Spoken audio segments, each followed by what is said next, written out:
Oh shit!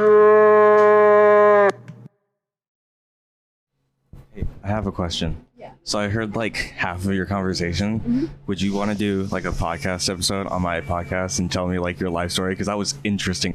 I'm so dead. Okay, what do you want to know though? Just everything that the conversation was about. About jail? Yeah. Keep going. I know people that was in jail in Texas. I was in jail in Texas, and basically you can kill somebody twice in Texas and won't get life. But if you get caught with drugs or do other stuff, you get life on the first 2 felonies. Okay, but how did you end up here? I'm on probation in Washington, so I moved here. But I'm originally from here. I went to Texas on vacation and left on probation. People that we knew that we were locked up with, and they just keep going back and getting these enhancements and facing 25 years and stuff like that in life. So what are they doing? Being caught with drugs, being stupid, repeating their same offenses and stuff. Okay, so what do you have to say to like new people out there who are like doing dumb shit and then you see it happening after like what you just all went through? If I see people doing dumb shit, especially the younger generation, I would say sit your ass down and be humble, because once you get new charges or when you get a record, it's not easy to get housing or jobs. So just live life while you can and don't do things that you're going to regret, because once you do mess up once and mess up twice, the third time you're going to risk your life. Well, how do you feel about Washington in general and living out here? Washington's very diverse. I like it. There's opportunities for felons and other people to get the help that they need, and I feel like it could be better, but it's one of the better states I've been to.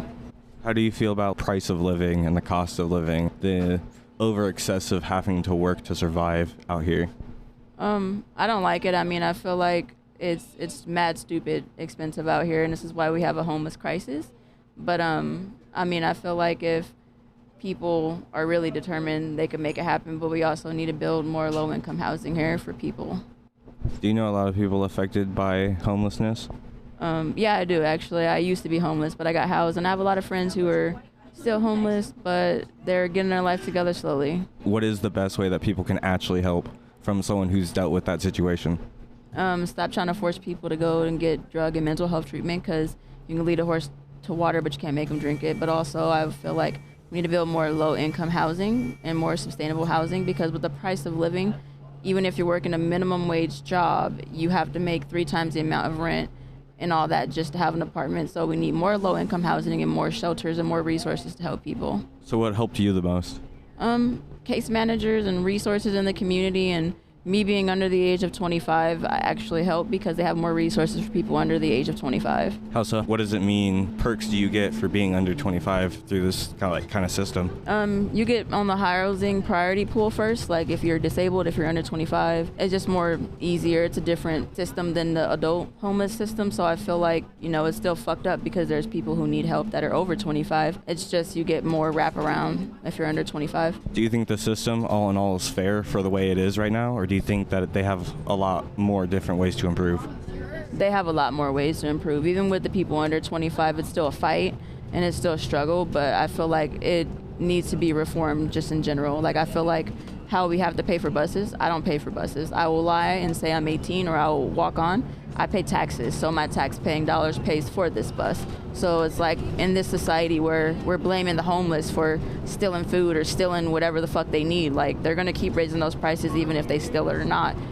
So it makes no sense. I feel like we need to change the whole system and how it goes. Low-income housing for everybody. You should not have to decide if you're going to pay your bills or feed your family, and that's what it's like in the state. Either you're going to be homeless or you're going to be able to feed your family, because if you work in a regular job that's a little bit above minimum wage, that's not even 6 figures, you still can't get food stamps. So it's like a lot of people are stuck in the middle, and I have empathy for the people who are homeless that are out there doing whatever they can to survive, because I know what it's like, because I was there.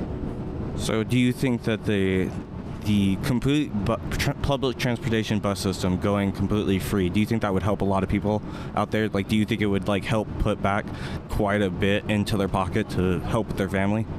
I feel like it would. I mean, we have Olympia, for instance. They have free buses, and they're doing fine. I mean, they don't pay transit over there.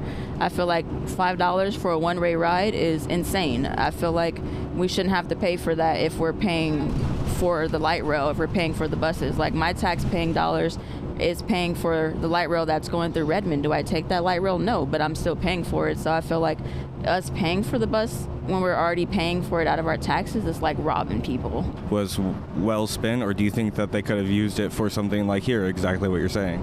I feel like they should have spent it here, and I am not racist. I am not anti whatever, but I feel like we need to stop bringing people into this country from other countries and giving them housing and giving them everything that the hell they need over here when we barely even have the resources for the people that are homeless here. What about the vets that are homeless here?